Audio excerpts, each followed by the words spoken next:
ఎంత మధురమైనది యెహోవా నామము. హెడింగ్ పెట్టుకోండి. నహోము రచయిత. నహోము 1వ అధ్యాయం 1వ వచనం. రచయిత నహోము, దానికి ఆధారము 1వ అధ్యాయం 1వ వచనము. కింది లైన్ రాసుకోండి. ఇతడు ఎల్కోషు వాడు. నహోము అనగా ఆదరణ అని అర్థము. కానీ ఇతని సందేశము ఆదరణతో కూడినది కాక అష్షూరు యొక్క బ్రాకెట్లో నినివే అష్షూరు యొక్క నాశనమును గూర్చి చెప్పెను. అయితే ఇది అష్షూరీయుల శత్రువులకు అనగా ముఖ్యముగా యూదులకు ఆదరణ కలుగు సందేశమే.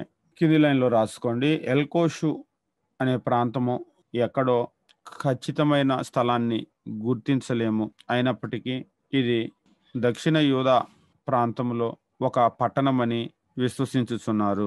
తర్వాత కాలము రాసుకోండి. నహోము ముందుగా డేట్ వేసుకోండి. డేట్ వేసుకున్న తర్వాత అది రాసుకోవచ్చు. 625 నుండి 612 BC. ఈ కింది లైన్లో రాసుకోండి. నహోము నో అమ్మోను పట్టణమును గూర్చి చెప్పెను. నహోము నో అమ్మోను పట్టణమును గూర్చి చెప్పెను. దానికి రిఫరెన్స్ రాసుకోండి. 3వ అధ్యాయము 8 నుండి 10 వచనాలు. నో అమ్మోను, దీన్నే తెబెస్ అని కూడా అంటారు. ఇంగ్లీష్లో ఒకవేళ చూసినప్పుడు తెబెస్ సిటీ ఆఫ్ తెబెస్ అని చెప్పేసి అంటాడు. దీని గురించి చెప్పాడు. ఈ పట్టణము 663 BCలో పతనమాయను. Full stop. నహోము 3 అధ్యాయములలో నినెవే యొక్క పతనంను గూర్చి ప్రవచించెను. నినెవే అంటే అష్షూరీయుల రాజధాని అన్నమాట. వాస్తవంగా ఈ నినెవే పతనాన్ని గురించే యోనా కూడా చెప్పాడు. కానీ యోనా టైంలో వాళ్ళు మారు మనసు పొందారు. వాళ్ళు ఉపవాసము చాటించి గోనెపట్ట కట్టుకొని వాళ్ళు మారినప్పుడు దేవుడు వాళ్ళని విడిచిపెట్టాడు. దీని గురించే మరలా నహోము కూడా చెప్పాడు. కానీ ఈసారి వాళ్ళకు అవకాశం లేదు. ఈసారి నాశనం అయిపోయారనమాట. నినెవే యొక్క పతనమును గూర్చి తెలియజేసాను. ఇది 612 BCలో సంభవించను. కావున నహూము గ్రంథము 612 BCకి ముందుగా మరియు 663కు తరువాత వ్రాయబడినది. పాయింట్ అర్థమైందా? ఆల్రెడీ ఆయన ఏం చేశాడంటే నో అమ్మోను పడిపోయింది, నువ్వు అంతకంటే గొప్పదానివా అని అడుగుతున్నాడు. అంటే 663లో జరిగిన సంఘటన చెప్తున్నాడంటే 663 తర్వాతే, ముందు రాయటానికి అవకాశం లేదు. 612లో నినెవే పతనాన్ని గురించి చెప్తూ ఉన్నాడు. అంటే ఇది రాబోతుంది అంటున్నాడు. అంటే ఈ గ్రంథం అనేటువంటిది 663లో జరిగింది చెప్పాడంటే దీని తర్వాత 612కు ముందు. ఇంకా మనం డేట్స్ని కనుక జాగ్రత్తగా చూసినట్లయితే 625 నుంచి 612 లోపు ఇది రాసి ఉండొచ్చు అనేటువంటి దాన్ని మనం తెలియజేస్తూ ఉంటాం అన్నమాట.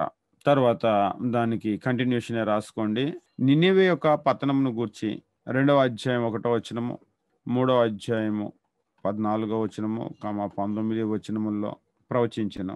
ఖచ్చితంగా ఆ పట్టణము పడగొట్టబడునని, అది ఎంత ప్రయత్నించినను తను తాను కాపాడుకొనలేదని తెలియజేస్తాను. కింది లైన్లో రాసుకోండి. ఈ కాలము బ్రాకెట్లో ఈ ప్రవక్త ప్రవచించిన ఈ కాలము యోషియా రాజు యొక్క పరిపాలన కాలముగా, అంటే 8 సంవత్సరాలకి రాజు అయ్యాడు కదా, ఈయన యొక్క పరిపాలన కాలం అనమాట. యోషియా రాజు యొక్క పరిపాలన కాలముగా గుర్తించగలము. ఇక్కడ మీరు రాజుల గ్రంథంలో చరిత్ర కనుక చదివినట్లయితే ఈ యోషియా కాలంలోనే ఏం జరుగుతూ ఉందంటే వరల్డ్ పవర్, అప్పటికి ఇంకా అష్షూరు వరల్డ్ పవర్ గానే ఉంది. కాకపోతే ఈ అష్షూరుకును దీన్ని పడగొట్టి వచ్చేటువంటి వాళ్ళు ఎవరంటే బబులోను. ప్రస్తుతానికి ప్రపంచాన్ని వీళ్ళు వెళ్తూ ఉన్నారు. కానీ బబులోను వచ్చి వీళ్ళని పడగొట్టబోతుంది. వాస్తవంగా నినెవేని నాశనం చేసింది కూడా ఈ బాబిలోనియన్సే. ఒకవేళ మీరు గమనించినప్పుడు ఈ బాబిలోను సామ్రాజ్యాన్ని స్థాపించినటువంటి వ్యక్తి అంటే మనం నెబుకద్నెజరు అని చెప్పేసి అంటాం కదా, ఈ నెబుకద్నెజరు యొక్క తండ్రి అనమాట ఈయన నెబుఫిలెసరు.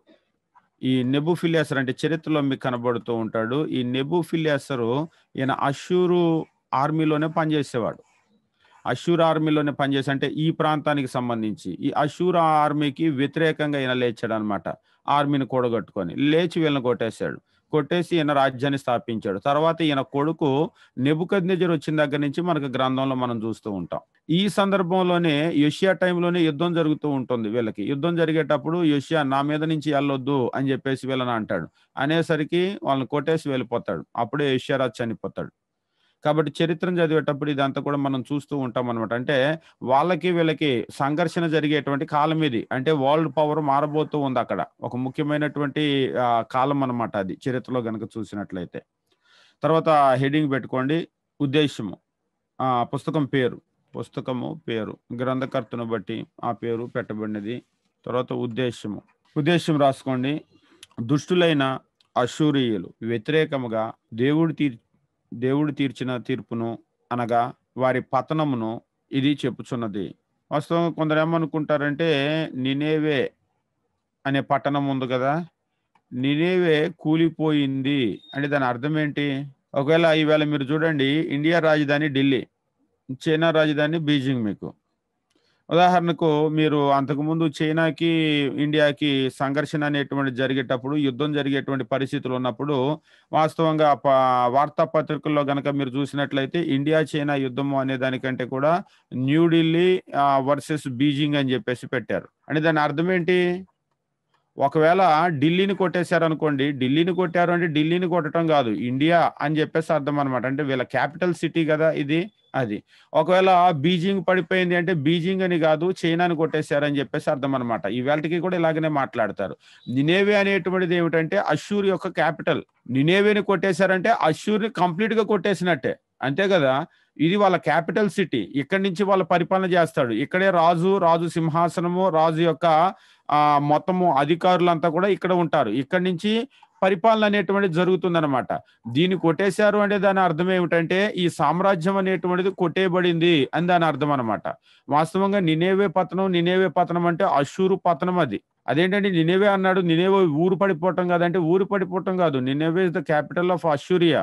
కాబట్టి ఎప్పుడైతే నినేవేని కొట్టేశాడో అష్షూర్ని కొట్టేశాడని చెప్పేసి దాని అర్థం అనమాట. అది ఈ పుస్తకం అంతా కూడా నినేవేని పడగొట్టడానికి గురించి వ్రాయబడింది. దాని కంటిన్యూషన్ రాసుకోండి. యోనా చూడాలని కోరుకున్నది అనగా అష్షూరు పతనమును యోనా కాలంలో దేవుడు నెరవేర్చలేదు. యోనా ద్వారా వారి నాశనమును ప్రకటించినప్పుడు వారు మారు మనసు పొందుటే వారు తప్పించుకొనుటకు గల కారణము. అయితే ఆ తరువాత అయితే 150 సంవత్సరముల తరువాత, అంటే 150 సంవత్సరాలంటే యోనా నుండి నహుము వరకు అనమాట. వాస్తవంగా యోనా టైంలోనే వాళ్ళందరినీ దేవుడు నాశనం చేసేవాడు. వాళ్ళు మారు మనసు పొందారు. మారు మనసు పొందటాన్ని బట్టి వాళ్ళని విడిచిపెట్టేశాడు. విడిచిపెడితే మళ్ళీ ఒక 150 ఇయర్స్ ఉన్నారు. 140 150 సంవత్సరాలు ఉన్న తర్వాత మరలా వాళ్ళ అరాచకాలు ఎక్కువైపోయినాయి. వాళ్ళ దుష్టత్వం చాలా ఎక్కువైపోయింది. ఈసారి నహూము ద్వారా ప్రవచించాడు అనమాట. ప్రవచించినప్పుడు ఇక మారటం అనేది లేదు. అదే ఇందులో చెప్తున్నాడు, తప్పించుకోలేరు. ఈసారి మాత్రము డామ్ షూర్, ఖచ్చితంగా వాళ్ళు పడిపోతారు. అది 150 సంవత్సరముల తర్వాత నహూము వీరి నాశనమును ప్రవచించెను. యోనా కాలంలో వారు మారు మనసు పొందినప్పటికీ అది ఎక్కువ కాలము నిలబడలేదు. మరలా తిరిగి వారు తమ పూర్వపు దుష్టత్వమును అనుసరించిరి. బీసీ 722లో సర్గోన్ 2 అనే అష్షూరు రాజు ఉత్తర రాజ్యమును బ్రాకెట్లో 10 గోత్రముల వారు ఉత్తర రాజ్యమును చెరగా తీసుకొని పోవుట, సమరయ పట్టణము నాశనము చేయబడుట జరిగినది. తరువాత కాలంలో అష్షూరు రాజైన సన్హెరీబు హిజ్కియా పరిపాలన చేసిన కాలములో అనగా బీసీ 701 కాలములో దాదాపుగా యెరూషలేము పట్టణమును పట్టుకొనెను. వారి అధికారము మరియు వారి బలమును బట్టి దేవుని న్యాయమైన తీర్పును వారు తప్పించుకోనలేరని, వారి క్రూరత్వమునకు అహమునకు దేవుని శక్తి ముగింపు పలకబోచున్నదని ఈ గ్రంథము చెప్పుచున్నది. కింది లైన్లో రాసుకోండి. అష్షూరు మీదికి రాబోవు తీర్పును చెప్పుట ద్వారా ఈ గ్రంథము యోధా వారికి ఆదరణ కలిగించు సందేశమే. తర్వాత సైడ్ హెడింగ్ పెట్టుకోండి. ముఖ్య పదము ప్రతీకారము. 1వ అధ్యాయము 2వ వచనము. ఇందులో మీరు చూసినట్లయితే ప్రతీకారం ప్రతీకారం ప్రతీకారం అని 3 సార్లు ఉంటుంది ఒకే వచనంలో. అంటే దేవుడు ప్రతీకారం చేయబోతూ ఉన్నాడు. ప్రతీకారం అనగానే మీకు అర్థమవుతుంది, అది చేసిన దానికి తిరిగి పొందటం అనమాట. అంటే ఆల్రెడీ వాళ్ళు చేశారు అష్షూరీయులు.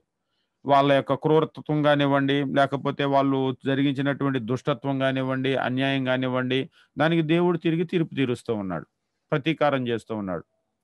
తర్వాత ముఖ్య వచనములు 1వ అధ్యాయము 7, 8 వచనములు, 3వ అధ్యాయము 5వ వచనము. తర్వాత ముఖ్య అధ్యాయము 1వ అధ్యాయము చాప్టర్ 1, 1వ అధ్యాయము. తర్వాత అవుట్లైన్ రాసుకోండి. 3 అధ్యాయాలు కలిగినటువంటి పుస్తకం ఇది. అవుట్లైన్ రాసుకోండి. రోమన్ నెంబర్ 1 పరిచయం, 1వ అధ్యాయము 1వ వచనం. రోమన్ నెంబర్ 2 నినేవే మీదకు రాబోవు దేవుని తీర్పు ఖచ్చితముగా జరుగునని ప్రవచనం. అంటే ఖచ్చితంగా జరుగును అంటానికి ఏంటంటే, అంతకు ముందు కూడా యోనా చెప్పాడు, ఆ మరలా జరగదులే అనుకోవటానికి లేదు. ఈసారి మాత్రం ఖచ్చితంగా జరుగుతుంది, షూర్ అనమాట. అందులో క్యాపిటల్ ఏ పాయింట్, నినేవే మీద దేవుని ఉగ్రత. నినేవే మీద దేవుని ఉగ్రత. 1వ అధ్యాయము 2 నుండి 8 వచనాలు. క్యాపిటల్ బి పాయింట్, యెహోవాకు వ్యతిరేకముగా. అంటే యెహోవాకు వ్యతిరేకంగా అంటే ఆయన ప్రజలకు, ఆయన దేశానికి వ్యతిరేకంగా అన్నమాట. యెహోవాకు వ్యతిరేకముగా నినేవే యొక్క ఆలోచనలకు బ్రాకెట్లో ప్రణాళికలు, ప్లాన్స్ చేస్తూ ఉన్నారు దేవుని బిడ్డలను ఎట్లా పడగొడదామా అని. యెహోవాకు వ్యతిరేకంగా నినేవే యొక్క ఆలోచనలకు ముగింపు వచ్చినది. 1వ అధ్యాయము 9 నుండి 11 వచనాలు. నినేవే యొక్క పతనము ద్వారా యోధాకు బ్రాకెట్లో వారి శ్రమలకు నెమ్మది లేదా ఉపశమనం. 1వ అధ్యాయము 12 నుండి 15 వరకు నెమ్మది లేదా ఉపశమనం. అంటే అష్షూరు వాళ్ళ దగ్గర నుంచి మళ్ళీ బబులోను వాళ్ళు వచ్చిన తర్వాత అది స్టార్ట్ అయింది. మనం చూస్తూ ఉంటాం, 1వసారి 2వసారి 3వసారి చెరగ పట్టుకొని వెళ్ళారు. అష్షూరు వాళ్ళ దగ్గర నుంచి ఉపశమనం అనమాట. నినేవే మీదకు రాబోవు దేవుని తీర్పు యొక్క వివరణ. అంటే ఎట్లా రాబోతుంది, ఏమేం చేయబోతాడు అని. 2వ అధ్యాయం 1 నుంచి 13 వచనాలు. ఇందులో క్యాపిటల్ ఏ పాయింట్ వారిపై జరుగు దాడి లేదా దౌర్జన్యము యొక్క వివరణ. 2వ అధ్యాయం 1 నుంచి 6 వచనాలు. ఇందులో ఒకవేళ మీరు గమనించినట్లయితే, లయకర్త నీ మీదకు వచ్చుచున్నాడు. 2వ అధ్యాయం 1వ వచనం, నీ దుర్గమునకు కావలికాయి, మార్గంలో కావలి ఉండు, నడుం బిగించుకో, బహుబలంగా ఎదిరించు. దోచుకునేవాడు వారిని దోపు సొమ్ముగా పట్టుకొని వారిని ద్రాక్షవల్లులను నరికివేయను. ఎట్లా రాబోతున్నారు అనేటువంటిది. 3వ వచనం, ఆయన బలాఢ్యుల డాళ్ళు ఎరుపాయను, పరాక్రమశాలులు రక్తవర్ణ వస్త్రాలు ధరించుకుని ఉన్నారు. అదంటే ఇదంతా కూడా వివరణ అన్నమాట. అంటే రాబోయేటువంటి వాళ్ళు ఎట్లా వచ్చి దాడి చేస్తారు, ఎంత దౌర్జన్యం చేస్తారని. వాస్తవంగా అష్షూరు వాళ్ళు ప్రపంచం అంతటి మీద దౌర్జన్యం చేశారు. ఇప్పుడు ఏమైందంటే వాళ్ళ టైం, వాళ్ళ మీదకి దౌర్జన్యం చేయడానికి వస్తూ ఉన్నారు. తర్వాత క్యాపిటల్ బి పాయింట్, వారి ఓటమి చెప్పబడుట. అంటే నినేవే వాళ్ళు ఎంత బలమంతా కూడగట్టుకొని పోరాడినా గానీ ఖచ్చితంగా వాళ్ళు ఓడిపోతారు అనేటువంటి విషయాన్ని చెప్పాడు అనమాట. తర్వాత రోమన్ నెంబర్ 4, నినేవే మీద దేవుని తీర్పుకు గల కారణము.